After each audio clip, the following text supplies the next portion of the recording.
Well, hello, everyone, and thank you for joining us at day 5 of From Classroom to Boardroom, a virtual event series addressing issues of equity in the workplace and inclusive economic recovery in Charlottesville, Virginia, and beyond. Today, we're excited to get tactical, providing job seekers with resources they need to advance their careers and employers with best practices for how to encourage that. We'd like to thank Piedmont Virginia Community College for their collaboration in bringing this program to life. And we'd like to welcome you to this afternoon's session, Careers in Health and Human Services. And with that, I'll introduce our moderator, Andre Luck. He is the Director of Career Services at Piedmont Virginia Community College. And Andre, I will turn things over to you. Thank you, Ben, and thank you to the Thompson Foundation for hosting this event. We so appreciate the Thompson Foundation's many contributions to help strengthen our community. I will be monitoring the chat in case you have questions. And if you are a job seeker and need resume writing or mock interviewing assistance, employers will be on hand from 2 to 4. And I'm going to put that link in the chat so that it will be available to you.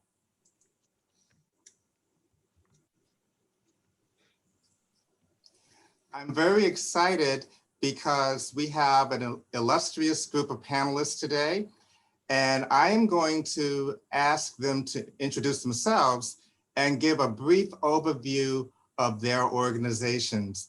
Pam, I'll start with you. Okay, thank you, Andre. My name is Pam Thomas. I'm one of the recruiters for the University of Virginia Health System, which is now called UVA Health. In addition, this is a level 1 trauma center. And of course, we are located in the center of Charlottesville. We are seeking candidates from entry level up to nurses, doctors. And I'm very honored to be able to represent UVA here today. And thank you, Andre. Emily. Good afternoon, everyone. I'm Emily Hunsaker. I'm the Director of Human Resources at the Boys and Girls Clubs of Central Virginia. The Boys and Girls Clubs of Central Virginia has 7 different locations, 5 of them in the Charlottesville and Albemarle area, and then 1 each in Orange and Madison. We serve over 2,000 kids a year from the ages from 6 to 18 years old. And traditionally, we have an after-school program and summer camp. During our after-school program and summer camp, we provide programming with a focus on academic success, healthy lifestyles, and good character and citizenship for the kids. In response to COVID, we've been running academic support centers where the kids have a safe place to come and log into virtual school. They're provided with access to Wi-Fi, a supportive adult to help assist them in their success and provide supervision. And they participate in enriching and fun programs and activities. And all of this helps our community families be able to return to work. We only charge $25 a year for members to access our services, so families have a truly affordable option that provides a safe and enriching environment for their kids. Our mission at the Boys and Girls Club is to enable all young people, especially those who need us most, to realize their full potential as productive and responsible and caring citizens. We employ approximately 130 employees during the year and up to 150 during the summer. Most of those positions are working with children in the after-school setting in the summer camps, or right now the virtual support centers, and require no previous experience. We do have administrative support roles that do require a degree or equivalent work experience, and we prefer individuals with a nonprofit background just because of the complexities of the back house of finance, fundraising, and operations in nonprofits. But as an employer, we truly prioritize our people, and we've really been able to prove that this year. We love being a part of the communities that we serve, and we really believe that our staff enjoy working with us. Thank you. Awesome. Thank you. Peter. Thank you, Andre, and thank you everybody for being here today. The center, also known as the Center at Belvedere and formerly known as the Senior Center, is a community center open to all with a focus on people age 50 and better. You just heard about the Boys and Girls Club, and I think many people know what that's about. And we're kind of a Boys and Girls Club or a teen club for the over 50 set. The social impact of that is to help older adults continue to be active, productive members of society, and indeed to stay out of trouble. It's a different kind of trouble than youth may get into. We don't have as many problems with senior gangs or unsafe sex in our audience that we know of. But the fact is that if seniors don't come out and enjoy life, they do get in trouble. Social isolation kills. Studies now show that social isolation for older adults is similar to smoking 3 packs of cigarettes a day. It's a dangerous thing. It's not just a sad thing. So the positive impact the center has is helping seniors created opportunities to be able to come out and take advantage of what research shows are the key ingredients for aging well. Staying socially engaged, staying intellectually stimulated, staying physically active, staying civically engaged. And we do that in a supportive environment that is fun. One of our friends from the UVA Health System once said is like, you're doing what we need to be doing, but it's not, you don't have to take your medicine. It's just come out and have fun. And it's that key. The center is a 501c3 nonprofit organization founded in 1960. We are the longest continually operating senior community center in Virginia and one of the oldest in the entire country. We have continued to move and grow as our community has moved and grown and need different things of us. And we opened just about a year ago here at the center of Belvedere, just off East Ryle Road in the northern edge of town. We serve about 8,000 unique users a year and about 100,000 visits a year. And that was in our much smaller center. We expect to have much more in our 2.5 times larger center here in Belvedere. Our budget is about $2 million a year operating. We have 18 paid staff today, including part-time. We're hiring 3 more people as we speak and expect to hire more once the post-COVID world allows the center to be more active. We will be staffing up as well. So we have many positions from entry level to more highly advanced, and our positions always have room for growth. We also like to think we're a fun place to work. We certainly have a lot of people who've been here a long time. And we have people here from high school and GED to people with masters. And like many employers today, we are very much focused on trying to build a more inclusive and diverse environment, and particularly in our workforce as well. Thank you again, Andre, and thanks everybody for being here. Thank you, Peter, as well. And Pam, I also want to thank you for pitching in at the very last minute at the 11th hour for Laura and Dusky, who are going to be here. But when she woke up this morning, she wasn't feeling well. So we do wish her a speedy recovery, but we are so glad that you are with us today. Thank you, Andre. I'm really honored to be a participant today and presenter. Thank you. So you all represent such diverse organizations, but you seem to cover, for the most part, from cradle to grave, if you don't mind my saying that, and everything in between. Well, we know that the pandemic has changed the landscape of the workforce. We know that some people have been on the front lines, some people were left behind. There were people who, as Peter mentioned, had all sorts of emotional and physical issues because of social isolation. We know that some people are working from home and some people are working virtually, even though they may be working at their regular workplace, which is not at home. In many respects, Health and Human Services seems to have weathered the storm. I'd like to know if you can tell us what kinds of careers are within your industry. And why don't we start with Peter?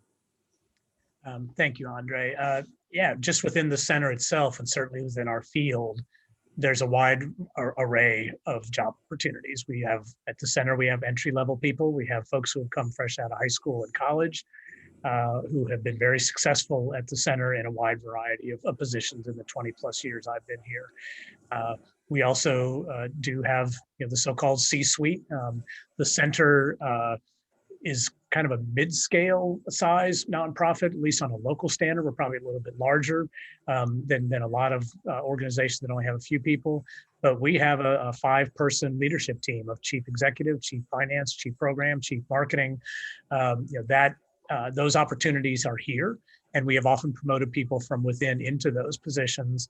And when we've had people in that management level position, they have often moved on to executive director roles in area nonprofits or similar top level roles. So just within the center, we have a really kind of soup to nuts job opportunities.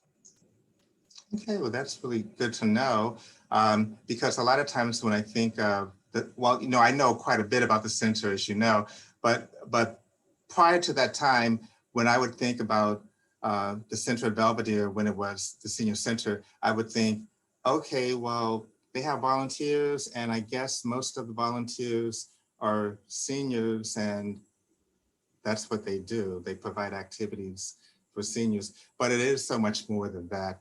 And you do so much for our community. And you are, I believe, a nationally recognized, maybe the only nationally recognized center for seniors, right? We're the only nationally accredited senior center in Virginia, and we did win the 2009 Pinnacle Award as the best senior community center in North America. So we, like a lot of Charlottesville, like UVA and so many things, we are not so humble little community. We have world-class organizations here. Well, I guess with a shot around the nation, because being nationally accredited is much better than being nationally recognized, and you're both. Now, Emily, tell us about some of the careers that are at the Boys and Girls Club. Sure. So we are a youth development organization that focuses on the emotional, social, and physical development of youth. So that's what a majority of our positions are doing. They're direct service positions, working with the kids in the programs that we run. So again, typically after school, summer camp, but right now the academic support centers. Our staff will create and implement programs with the kids that are developmentally aligned for the kids' age and just where they're at as a group. The programs focus on everything from helping with homework to educational games to playing sports and cooking classes for healthy lifestyles. And then we have community service projects that are youth designed and youth led. And then we also teach some great skills like teamwork and collaboration and other positive character traits through games and activities. So that's what a majority of our positions are going to be doing. But we also have our support roles in the administrative office. And we at the admin team know that we are here to support those who are in the direct service roles to help fulfill the mission of the organization. But on the administrative side, we do have roles in finance, fundraising, grant management, human resources, and operations management. So basically you're trying to help young people to become better citizens by teaching them life skills through education and activities. Absolutely. We like to work in tandem with all of the school districts to make sure that the kids have the support that they need in their out of school time, and to make sure that they have a safe place to be and that they're learning some really great skills that are going to help carry them through life. That is excellent. Now, Pam, you are one of the largest employers in our area. And so I know that there are many, many different types of careers at UVA Health. Can you tell us about some of them? Thank you, Andre. Yes. Now, remember that there's different categories within the medical center. So when we're talking about vast entry level, I'm talking, don't say I'm just, a secretary or I'm just a CNA. Everybody is valued. Everybody is valuable. Most people, I'm just going to give a little background. Most people who come into the medical center, people who come in as patients, they think everybody's either a nurse or a doctor. Okay. No, we have nurse assistants, we have dietary, we have housekeeping. So we have a call center that takes all of incoming referral from physicians. We have sterile technicians who they sterilize every instrument that is used on a patient from either the operating room or in a clinic. I have monitor technicians, and they monitor the hearts of all patients. We have an off-site clinic that actually monitors and notifies the unit if someone is having a heart attack or having some issues with their heart. We have transporters that transport the patients throughout the medical center by bed, stretcher, wheelchair. We have, again, the certified nurse assistants who assist the nursing staff on the inpatient units and in the clinics. We have greeters. They're the frontline greeters. And I can't express enough that all of these individuals have worked through the tremendous year that we had with COVID. Those greeters were frontline, making sure everyone who came into the medical center had their temperature taken, had a mask on, sanitized their hands. There was no time off for any of the people in the healthcare. The frontline nurses, You know, they've worked tremendous hard hours for our patients. So I don't ever want anyone to say, well, you know, here's my resume. I've not really done anything but a sales associate. If you look at the vast number of positions, I would say right now the medical center has roughly 700 openings. But remember that the staff population is 8,000. Entry level could be, you know, you might not want to do direct patient care. You could be an access associate, and that's registering patients in the clinic. You might come to me and say, well, I don't have a large computer-based skill, and PVCC can give you a course in that. What we're looking for is dedicated, compassionate customer service. So when you look at entry level, it's a conglomerate of number of positions. And then they go up to the mid-range. Mid-range could be a patient care tech who is a little more advanced than a certified nurse aide. In addition, you can go into labs, radiology, nursing. You know, there is just such a big gamut. And a lot of times individuals come to me because they say, Pam, I don't know how to navigate where to go. So, you know, I think being a resource, and I guess, you know, Emily and Peter can all attest to the fact that we're here to help our community members if they can't navigate to find a position.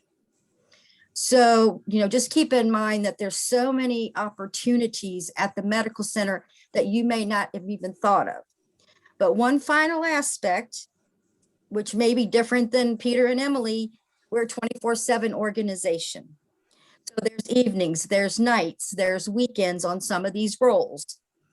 And so the compassion and the wanting to take care of a patient would not always be an 8 to 5 job. So I need flexibility. We're looking for individuals that could be flexible. Now, I do have some employees who go to school during the day at Piedmont. So they want evenings and they want nights. But there's a gamut of positions out there to pick from. I would also encourage a candidate, even though you read the job title, go in and read the job description. Because, you know, a lot of people just click on to say, oh, I want that. You know, your recruiters are to be a resource to you. We're to help you and guide you from your resume and your experiences, maybe in an area you had not thought of, or to help navigate you to an area that you feel you're interested in. Mm-hmm. Pam, you mentioned that you don't want people to say, I'm just and I agree with that, because when you do that, you minimize yourself. Mm-hmm. See you as thinking that you're not worth it, that you're less than. Mm-hmm. And instead, whatever your position is, whatever your education level is, Mm-hmm. say, I am a this, or I have that, but not, well, I only have that. So that's really, really good advice. And I think that many of the people who would say that about themselves have shown through COVID-19 that they are some of the most important people in the company. We couldn't live without them. We couldn't do our jobs without them. They keep us safe. They keep us alive. And something else that I gleaned from what you said is that just because you work in a healthcare setting doesn't mean you're going to be doing patient care. Mm-hmm. There are so many auxiliary services that you need to have in order for that operation to function properly. Yes. I want to talk about people who are stuck in their careers. They just, you know, I'm kind of tired. I want to change. I don't really know what to do. I don't know how to manage my career. I don't know how to go from here to point B, wherever that might be. What type of advice do you have for job seekers that are trying to advance their career? And anyone or all of you can answer that question. I'd be happy to start, and I can just, you know, I think I would reinforce what our guests probably have already heard and read is, get involved and do network interviewing. I can take myself as an example. I was in the hospitality business. I fell into it, was good at it, stuck at it in my early 30s. I'm like, I don't want to be in this. This is not my life's goal. I wanted to do something to make my avocation for community work into more of a vocation. And I met with people in nonprofit leadership roles and said, what's it like? And I got a real taste of it, not the least of which is it's great, but remember, nonprofit work is still work. You're dealing with people. You've got a dual bottom line of meeting financial needs and a mission. It's hard work, and it can be very rewarding. And people told me that my business management experience could parlay to a nonprofit manager leader experience, and that I need to learn more about philanthropy and fundraising. And so I went back to 101 and had a very entry level job in public broadcasting and worked my way back up to a leadership position. So I can't encourage that enough. I get calls all the time from people who say, hey, I know somebody from my faith community, or my neighbor just moved in, their spouse needs work. Would you meet with them and learn more about it? And I'm happy to do that because that's how I advance my own career. So I encourage people to do that. Certainly just getting involved as volunteers too. All of us need volunteers. Serve on an event committee, come in and greet people, go to the SPCA and walk the dogs, and do it in organizations you think you might be interested in if you're interested in getting into nonprofit work. So I could go on, but I want to give space for my others, but those would be two tidbits from my experience. And Peter, it is important that you realize that sometimes in order to advance, you have to leave the organization.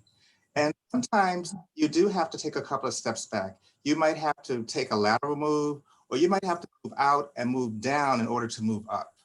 Especially if you don't have the skills or the experience, you might have to move down, meaning take a more less senior position or more entry-level position. But if you stay where you are, the trajectory may not be very steep at all because there's no opportunity that's available for you. Pam, Yes. Let's see if you can give us some advice as well on what someone who feels like they're stagnant in their career be able to do. And I agree with you, Andre. Sometimes when you feel in need of a change, and you feel like, you're burned out, or, you're just tired of doing the same job, you may have to take a background demotion. You may have to go down. If you find out that I found this new career that I want to do, and, I may have to drop down on salary and in the level that I was, sometimes, it's a new perspective for somebody to maybe say, I recognize the fact that I need a change.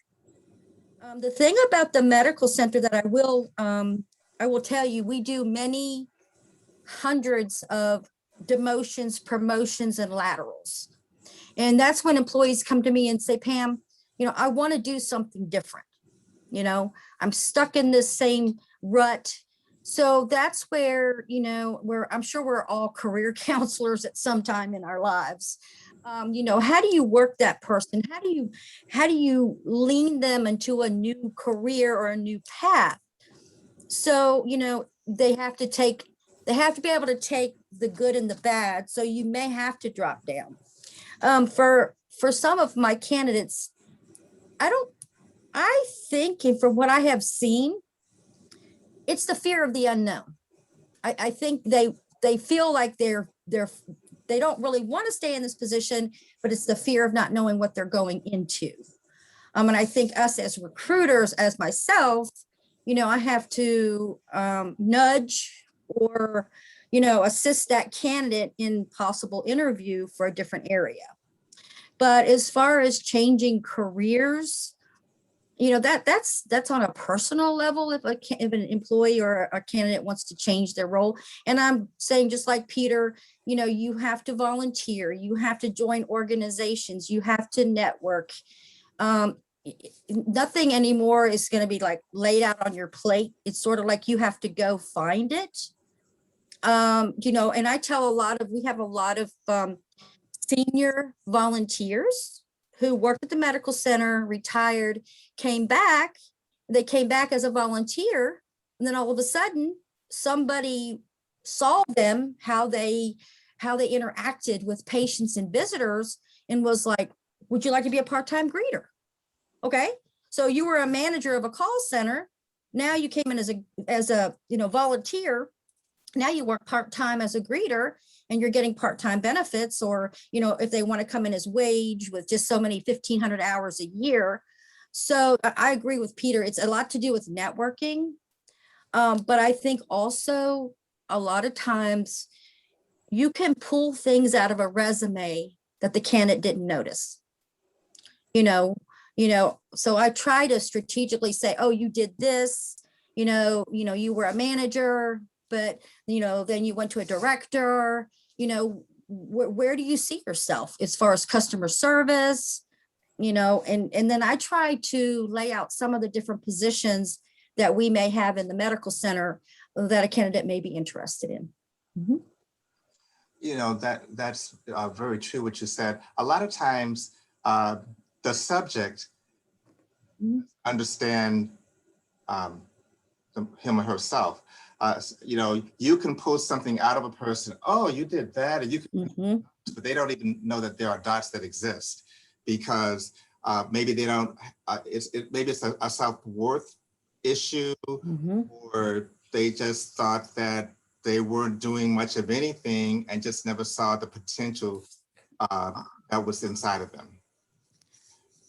Can I give an example real quick? I'm sorry, Andre. Absolutely, Okay, please. so I get a resume. This is for an entry-level candidate I want to back up into. Okay, so I get a resume and an application from a sales associate in a local department store, okay, who says, I'm just a sales associate.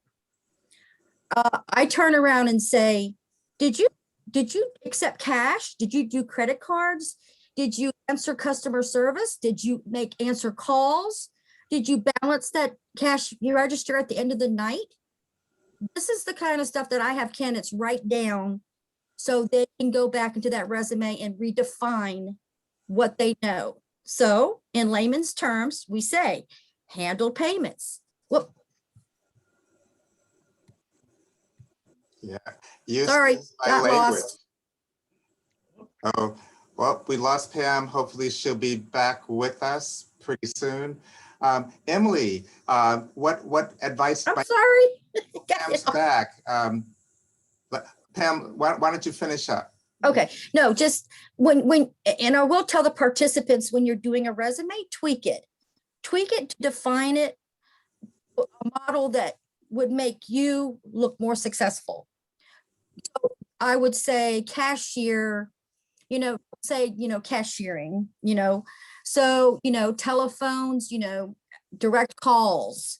So tweak some of those specific words. An access associate, that would be a frontline person. That would be something that you would want to do. Perfect. Emily. Yeah, so I absolutely agree with everything that Peter and Pam have said. Find an organization that really works well with what you want, that has a great culture that you feel like would be a good fit for you, and find that entry-level position or volunteer. We've definitely grown our employees through the process from volunteer all the way up to a manager before. So it absolutely does happen. It does work. I think the one point that I would say that maybe hasn't been hit on yet is that the employee, once you're with an organization, you should advocate for yourself. Make sure your supervisor knows that you want to be promoted. Make sure that you talk to your HR professional in your organization as well. Get the information out there that you're interested in growth. Have some conversations to find out what those hard skills are that you really need in order to move into a position that you would like to move into, and find out what the soft skills are and start utilizing those soft skills and putting those on display. So I would really just make sure that there's advocation on your own behalf. I don't know how many times I've sat down with an employee at an exit interview and they said, yeah, but I never got promoted. And the general thought was they didn't want to be. So it's really great to make sure that if that's on your mind, if that is something that you want to do is advance your career, make sure that people around you know that, and that you're seeking out what the next steps would be and what you need to actively do to participate so that you're ready for career advancement. Absolutely. And you, Peter, Absolutely, and self-advocacy is very important. Network is very important. Knowing who you are and where you want to go, in other words, having a career direction is very, very important.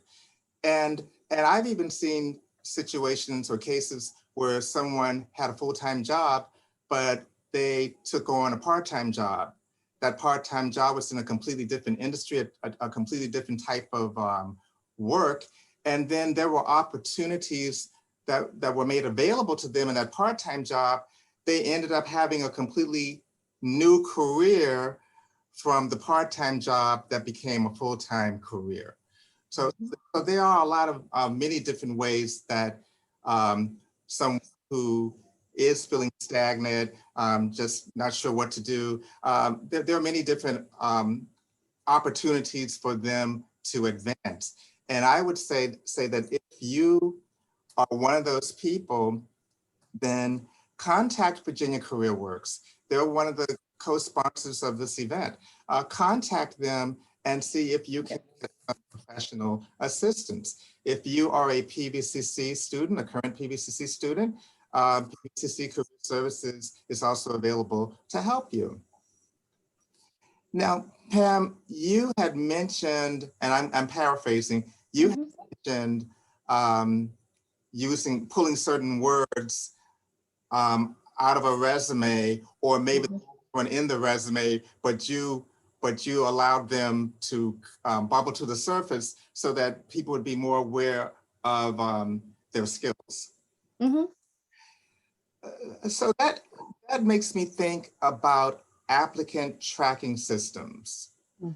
Any of you use applicant tracking systems? If you do, tell us what they are, tell us how they work. I used to have a career in human resources, and I know how overwhelming it can be to get applications, whether they're in the mail. Yes, back then it was in the mail, electronically, by email, or maybe it was through the internet, and it was just overwhelming. And so those of you who use applicant tracking systems, tell us more about them. Sure. So I'll jump in. We do use an applicant tracking system. So essentially we post our jobs on our applicant tracking system, and that sends the job out to several different job boards. So you'll have it seen on Indeed, Glassdoor, LinkedIn, and many others. Once the job description is posted, I go in and I create qualifying questions for each individual job. And those are questions that the applicants have to answer, and they usually are linked to, or they always are linked to, the requirements of the job. So essentially, you'll see questions like, can a candidate work specific hours? So to Pam's point, we're not a 9 to 5 necessarily, we're working after school hours. So it might say, can you work from 2 to 7 p.m. Monday through Friday? It'll ask about specific experience or specific certifications or qualifications. So, you know, when answering those questions, be realistic, because if you don't see yourself working until 7 o'clock every night or on the weekends at UVA all the time, then don't say, yes, you can. Because the idea behind those questions is that it's going to be something that you probably have to do pretty regularly. So once the applications come back, all the applications come back through the applicant tracking system, no matter where you applied from. If you applied on Indeed or Glassdoor, it all is coming back to the employer through the applicant tracking system. So candidates who don't finish filling out the information, those are probably not going to be seen by the employer, those applications. If the candidate doesn't meet the job requirements, their application is probably not going to be seen by the employer. The applicant tracking systems themselves are designed to get the job postings out broadly and widely, but then narrow the employer's job search pool to only the qualified and interested candidates. And then it provides a place to house the communication to the candidates all in one spot. So that's really how the applicant tracking system works for the employer as well as for the user. Okay. And No, that's awesome. No, thank you, Emily. Pam, do you have experience using an applicant tracking system? Yes, we have a ATS system called Workday. And Emily, we work the same. I will say that, okay, so for my positions, I've created something called it's called an evergreen, but it's a pipeline. So here's an example. I might have 30 certified nurse assistants on different units. I'm not going to post 30 jobs. And this is what streamlines my work every day. So I post one certified nurse assistant for the inpatient units. I can touch and contact every day who has applied the night before. And that gets me quicker to the candidate, gets me to screen the candidate and schedule the interviews versus, and I know you all are probably in Emily, is if I posted 30, the same person would apply for all 30. So what I do is streamline it. I have several pipelines, and to be honest with you, I get more contact. I get to learn the candidate. I get to know what they're looking for versus applying for everything and not being able to do that customer service and get that candidate to the appropriate area. I just want to say one thing about attaching the resume. Andre, when you said, individuals, who want a career change, I had a specific example a couple of weeks ago from the VEC event. The candidate says, I keep applying for these jobs, and so she had not attached a resume. When I got done speaking to her, she has been taking the clerical classes at PVCC. I said, basically, you're not selling yourself. You're only putting on that application what you have done. You're not putting any of the courses you had at Piedmont. I said, that is what is getting you turned down. So again, you have to be an advocate. You should do a cover letter. I told everyone, you should do a resume. Don't do one cover letter and expect it to be for every position. You have to tweak it for the position that you are applying for. It has to be targeted. Yes, please, because I get that so much that, and a manager sees that and says, well, that's not the position that I'm recruiting for. So they'll reject them. Am I right, Emily? I mean, it's just, you've got to sell yourself so we can partner with you and get you that job. That's absolutely true. And I have found that people have this ready, fire, aim approach, as opposed to ready, aim, fire. Oh, okay, I'm going to use a shotgun approach and just apply for everything with cover letter or with the wrong cover letter, and it doesn't work.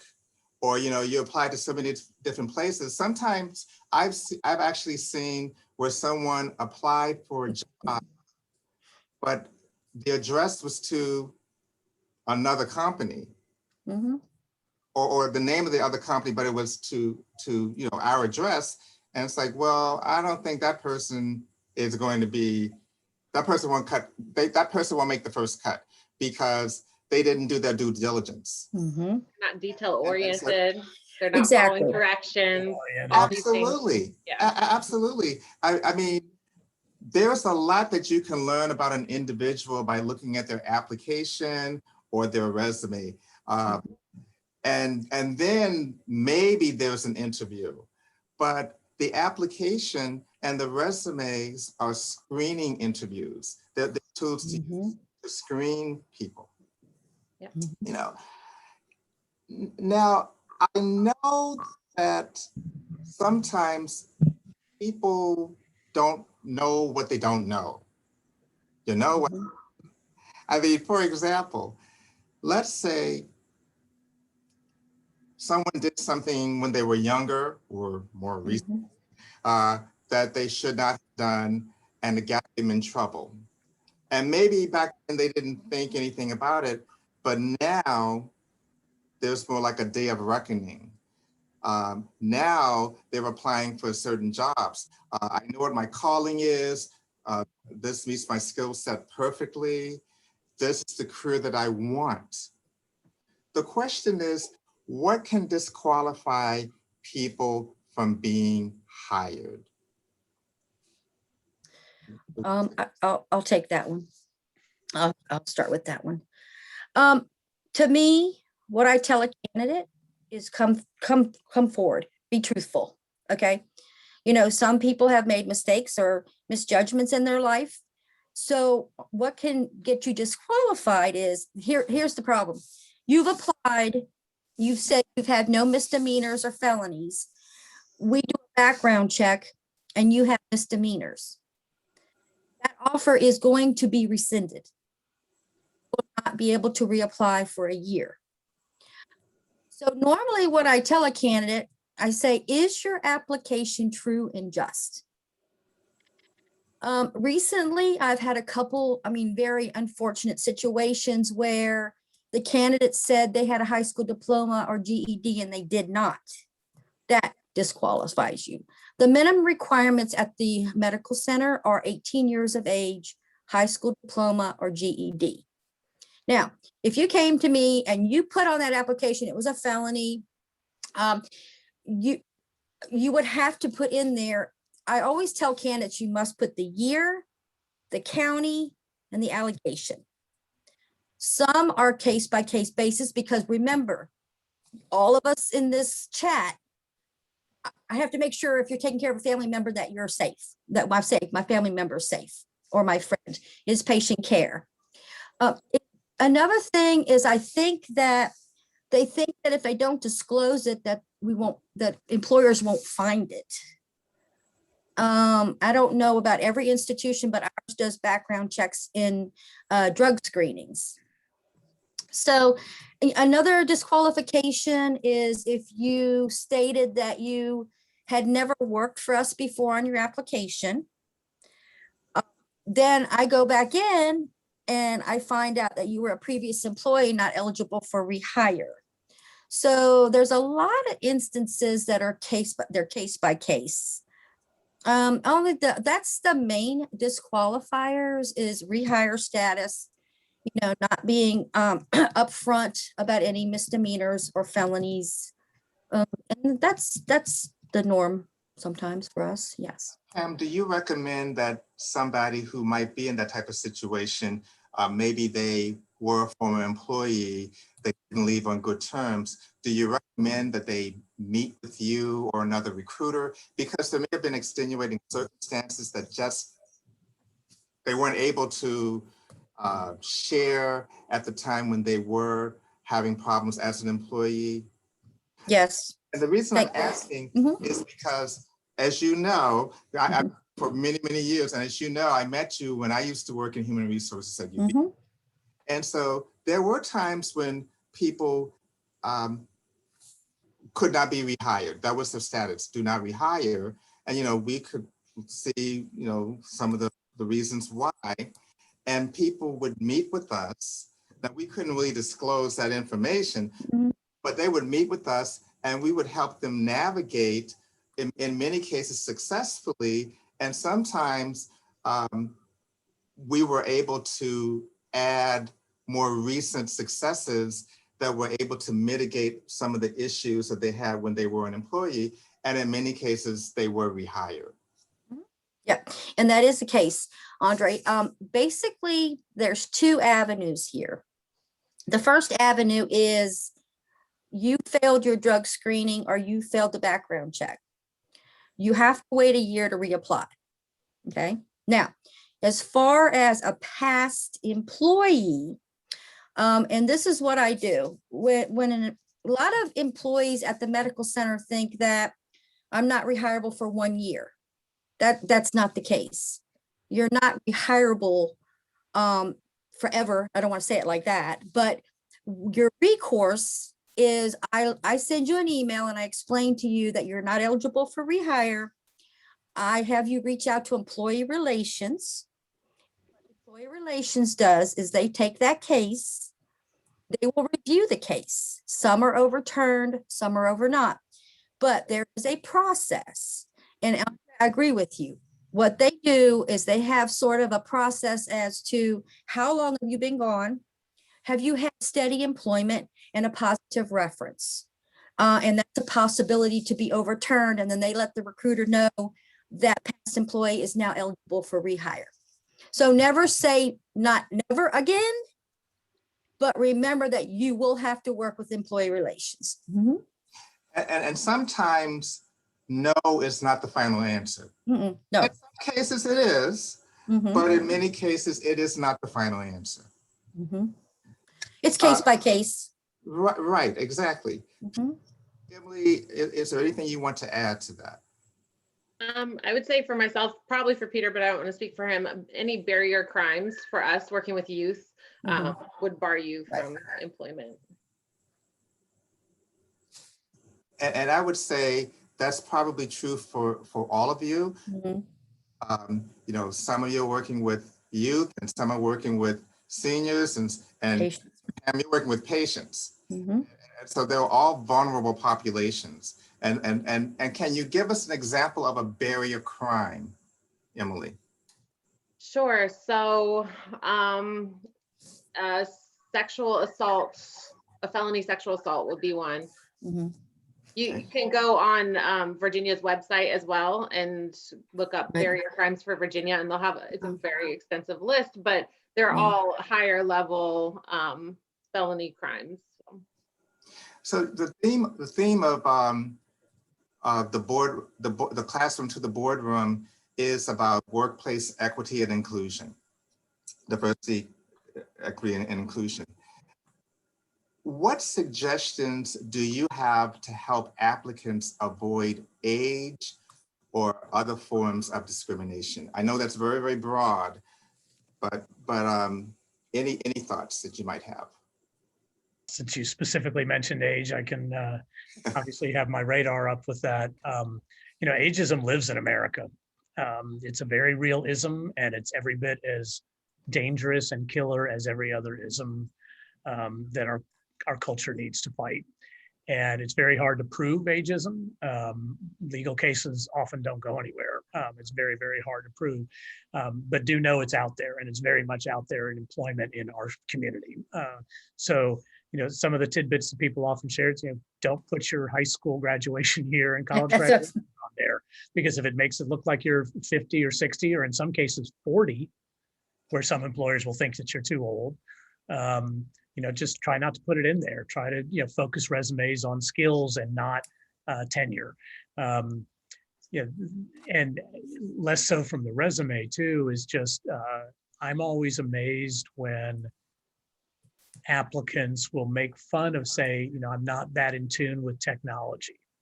Like, don't reinforce a potential stereotype that an employer probably has, because most people do have that negative stereotype, which is unfortunate because I turn to an 85-year-old volunteer every time I need help with my iPhone. He's a hell of a lot smarter than me with it. So, you know, don't reinforce the dangerous part. Show, you know, fight those things with your proactive saying, you know, I created my own website. I did this, I did that. You don't have to beat them over the head, but, you know, be positive about what you do have. Acknowledge where you're short, you know, to Pam's and other points there. Don't lie. You know, that's not going to do anybody good. But then talk about, if I don't know how to use databases that well, explain how I'm a great lifelong learner. That this is how I learn things. I'm a self-promoter. I'll do the work. I'll take the classes. I learn from this, you know, whatever it is. Be positive to avoid ageism in the workplace, because otherwise you will find it and it will bite you. And it goes back to what Pam said about advocating for yourself. Mhm. I want to make sure that I remind our audience, please, if you have any questions, put them in the chat. What other types, Emily, I think you're getting ready to say something? Yeah, I would just say that my tip would be find a company that's already diverse. Companies that already have a diverse workforce are going to be less likely to discriminate in the hiring process. Companies that like truly embrace differences and have a diverse work group, they're not going to have as much of a hard time attracting and retaining talent. So I would steer away from groups of like largely homogenous employee profiles, and they might not be ready to accept candidates that are different. So I would really like research the companies, find the company that really, again, works with what you have to offer. And then in the interview, to Peter's point, don't sell yourself short. Be very aware of the job requirements and be ready to give your own examples of how you can fulfill the work requirements or how you have in the past. Don't wait for the interviewer to ask you those questions necessarily or pull it out of you. be willing to find your own examples to provide and really promote yourself in that. The more that you can connect with the interviewer through your communication and your interpersonal skills too, the more you'll stand out from the other candidates. So that would be my recommendation. Very, very, very good tips that you've given, Emily. Pam, was there anything you wanted to say about that?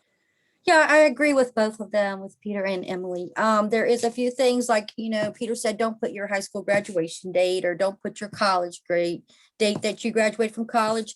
You might want to limit your work history. We don't want to see 40 years, maybe put 10 or 15. Focus on and hone in on your customer service skills. Don't put your relevant skills, don't put a, Lotus 1, 2, 3 from 10 years ago on there. Just, any relevant, experience in today's work, field. And if you don't have the relevant skills, that were from 10 years ago, don't put it. Stay more professional, not so much personal on your resume. Because I'm very wordy. So, but I agree with both of them. I think that's, it's a shame that an employer would discriminate against age, because age brings experience. So, sometimes people's not their personal lives, but even their work history, they've learned a lot, and they're very valuable. Mm-hmm. Now, several years ago, I was teaching students who were from the inner city, and we were talking about resumes, and one of those students said to me, well, I was told not to put my address on my resume. And I said, well, why not? I was told that if I put my address on my resume, I might be discriminated against because of where I live. And I thought, wow, I never thought about that. It can be a red flag, I think, if you don't work in the technology field. It might be a red flag not to have your address on your resume. This is at least my opinion. But I think if you could have access to a PO box or someone else's address and have your mail sent there, at least on a temporary basis, or at least for that, when you're applying for specific jobs, that might be a way to get around discrimination by location, if you will. A good HR or recruiter that is interested in increasing diversity in the workplace will, if they have identified that it's a problem within their organization, will de-identify some of those resumes before handing them out. They may take off full names and any demographic information that could be gleaned from an application, and just present the hiring manager with just the basics, the work history, and have the hiring manager kind of work off of that alone to help to promote diversity within their own workplace. So hopefully we have enough of those great HR professionals and recruiters out there that are doing things like that to increase the diversity within their organizations as well. Mm-hmm. Emily, Peter, Pam, I want to thank you for participating in our panel discussion. I think there's a lot of wisdom right here, and I'm sure that the people who were able to hear you or who will hear the recording will benefit greatly from your expertise. As we wrap up, I just want to remind the job seekers that if they're in health and human services or seeking careers or jobs in health and human services, they may receive one-on-one resume reviews and mock interviewing assistance from 2 to 4. And that's following this discussion. The link is in the chat, and just click on that link and then you'll be able to join that conversation. We would also like to thank the following employers who will be giving that direct one-on-one assistance: Albemarle County Fire Rescue, Albemarle County Public Schools, Commonwise Home Care, Qualified Staffing, Region 10, Rosewood Village, the Arc of the Piedmont, UVA Health, UVA Temps, and the Waffle House. And again, if you need further assistance, please contact Virginia Career Works if you're a community member, or PVCC Career Services if you are a current PVCC student. Again, thank you everyone for joining us today and have a good rest of the day. Bye now. Thank you. Thank you Everyone. all. Have a great day.